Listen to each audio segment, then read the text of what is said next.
Bonsoir les amis, j'espère que vous allez tous très bien, très content de vous retrouver pour cette nouvelle vidéo qui fait suite à la victoire du FC Barcelone 2-1 lors du Classico amical, lors de la tournée américaine. Et c'est avec choix que je fais cette vidéo là parce que le Barça a gagné ce Classico là. Bien sûr, il ne va pas falloir tirer des enseignements définitifs. Et vu que c'est un match de pré-saison, je ne vais pas faire de débrief à froid, je vais plutôt faire une vidéo 5 enseignements à retenir de ce match là. Je vois que ce format vous plaît énormément et que ce format me permet également de revenir de long en large sur tout ce qui s'est passé. Donc, on va faire la même chose pour ce Classico-là, comme on l'a fait pour le premier match face à Manchester City. Alors, sans plus tarder, on va commencer tout de suite par le premier point à retenir de ce Classico-là, qui est tout simplement Monsieur Alejandro Balde. Alors, concernant Balde, il était parmi mes 5 joueurs à suivre lors de cette pré-saison-là. Et aujourd'hui, ça se confirme parce que j'avais espoir, j'avais foi que le Balde qu'on a vu lors de la première saison soit toujours là en fait. Et quand on voit ce match-là, ce Classico-là contre le Real Madrid, on ne peut pas s'empêcher de dire que ce Balde-là est toujours là parce que il a toujours cet instinct-là, il a toujours cette vitesse-là, il a toujours ce coup d'avance en quelque sorte sur l'adversaire qui fait qu'il prend souvent de coups tout le temps l'adversaire, qu'il arrive à faire de bons centres et tout. Et voilà, on sent que ce Baldé là n'est pas mort, il est toujours là, il est toujours présent. Il va falloir le faire progresser sur un flic et on voit déjà les premiers résultats. On ne va pas dire que c'est forcément un flic, mais je pense qu'il y a aussi une remise en question de la part du joueur parce que avant qu'il ne se blesse contre Bilbao et qu'il ne rate toute la saison passée, il a quand même fait de très mauvaises performances. Il n'a pas maintenu les standards auxquels il nous avait habitués lors de sa première saison avec le Barça. Et je pense que tout ça fait qu'on a vu un meilleur Baldé lors de cette première mi-temps-là. Et il était l'un des meilleurs joueurs du FC Barcelone lors de la première mi-temps. Il est sorti en deuxième mi-temps, bien sûr, parce qu'il n'avait pas trop de rythme dans les jambes. Mais il a quand même été l'un des meilleurs joueurs sur le terrain en première période avec le Barça. Et on a hâte de voir ce que ça va donner par la suite, progressivement. Est-ce qu'il va retrouver son meilleur niveau? Est-ce que Flick va le faire progresser à la hauteur d'Alphonso Davies qu'il connaît déjà et tout? Bref, ce sera un truc à suivre. Mais tout ce qu'on a vu de lui lors de cette première mi-temps-là du Classico a quand même été très intéressant. On passe maintenant au deuxième enseignement à retenir de ce match-là, qui est tout simplement Pau Vitor. Alors lui, pour le coup, c'est un joueur qu'on découvre et qui est une très grande surprise. Et je dis qu'on découvre parce que moi, je ne suis pas le Barça B. Pour ceux qui sont le Barça B, vous le connaissez sûrement déjà parce qu'il a fait toute la saison avec eux. Il a été le meilleur buteur du Barça Athletic, je pense, la saison passée. Donc, c'est un joueur que beaucoup de gens connaissent. En tout cas, ceux qui suivent le Barça B. Mais moi, je suis quand même en train de le découvrir. Et franchement, dans ce match-là, il met un doublé. Il te met un doublé comme ça lors d'un classico. Il est très fort. Il sent les bons coups et tout.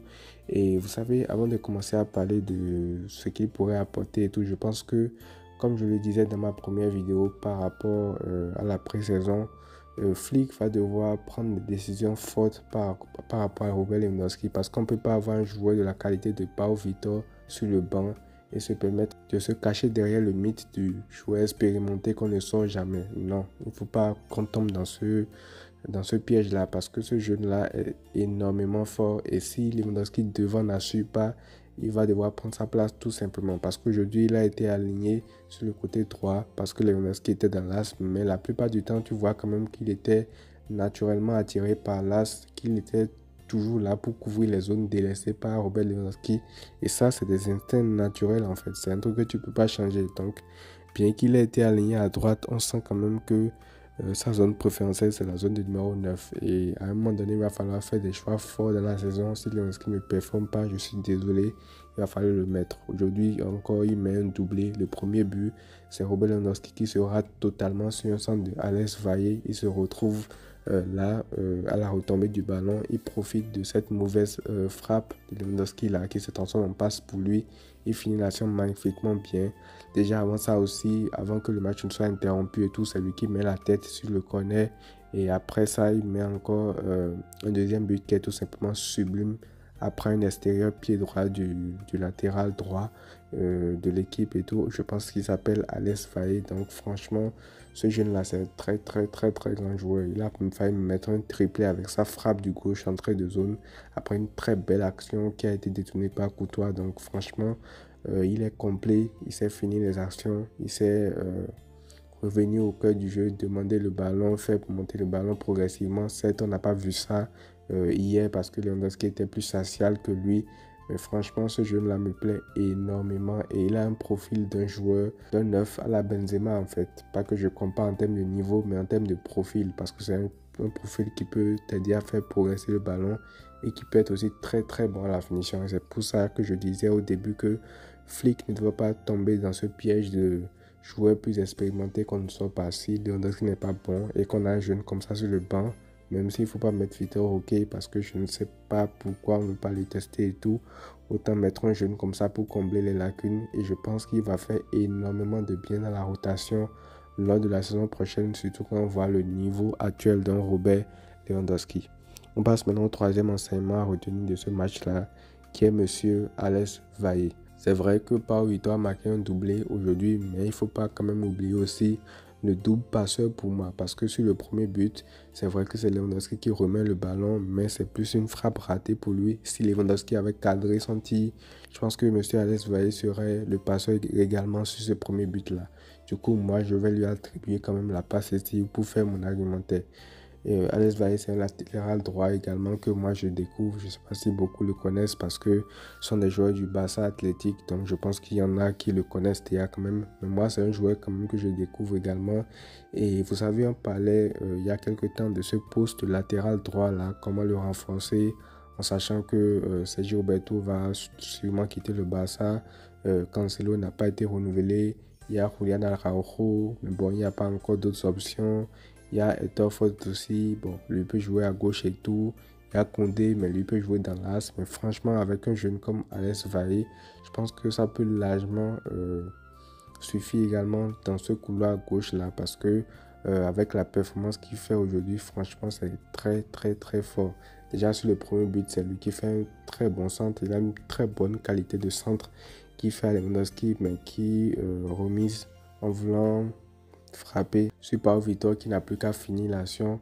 Et sur le deuxième but, franchement, cette passe-là qu'il fait, c'est pas une passe qui est donnée à n'importe qui parce qu'il se retrouve sur son pied gauche. Au lieu de ramener le ballon sur son pied droit et perdre du temps, pardon, il se remet directement à son pied gauche, à son flair, et il fait une extérieur pied gauche qui atterrit directement dans la surface pour Pau Vitor qui vient conclure l'action. Et ça, c'est une passe de classe mondiale parce que beaucoup auraient tenté de ramener le ballon sur leur pied fort, perdre quelques centimes de seconde qui auraient pu changer le cours de l'action avant de finalement centrer. Et ce temps d'avance là, ce extérieur là qui fait lui permet de gagner un temps d'avance par rapport à la défense, par rapport au positionnement, par rapport à plein d'aspects qui fait que finalement cette action aboutit.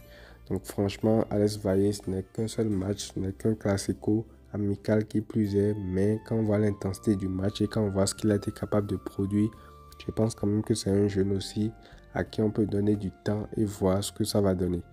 Le quatrième enseignement de cette rencontre, c'est tout simplement Monsieur Hansi Flick. Alors, concernant Hansi Flick, je vais quand même dire qu'on commence à voir les fruits de ce qu'il fait. Je l'avais déjà dit contre Manchester City, mais là, contre le Real Madrid, contre une équipe qui va la plupart du temps te laisser la possession, bon, pas te laisser, mais que tu peux dominer dans le jeu, c'est totalement différent. Parce qu'avec Manchester City, on avait une équipe quand même coachée par Pep Guardiola, que tu sais qu'à la plupart du temps, ils vont avoir le ballon plus que toi. Donc, c'était très difficile à juger. Mais là, on joue contre le Real Madrid. La plupart du temps, tu as la possession et tu vois déjà en quelque sorte ce que Hansi Flick veut faire à cette équipe-là.